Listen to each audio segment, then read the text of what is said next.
আজ আমি রান্না করব নদীর চাপিলা মাছ। তেল দিয়ে দিলাম, পেঁয়াজ দিয়ে দিলাম। তেলটা তখন নেড়ে চেড়ে বেজে নেব।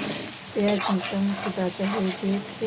এখন দিয়ে দিব পেঁয়াজ কুলি কুচি, কাঁচামরিচ, পেঁয়াজ কুচি একটু বেজে নিলাম।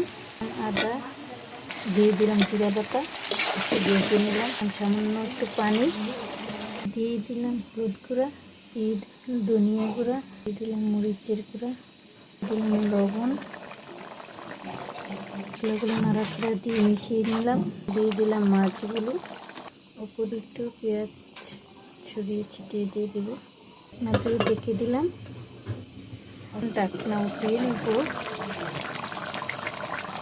দারুণ গন্ধ আসতেছে, অনেক মজার একটা গন্ধ, খুব মজা হবে বোঝা যাচ্ছে। এখন টমেটো দিয়ে দেব, আবার ঢাকনা দিয়ে ডেকে দিলাম। এখন পর আবার ফিরে আসলাম।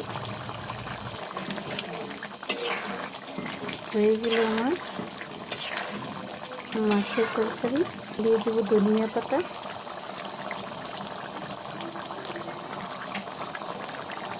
দেখেন কত সুন্দর লাগছে চাপিলা মাছের চচ্চড়ি, খুব সুন্দর হয়েছে মাশাআল্লাহ।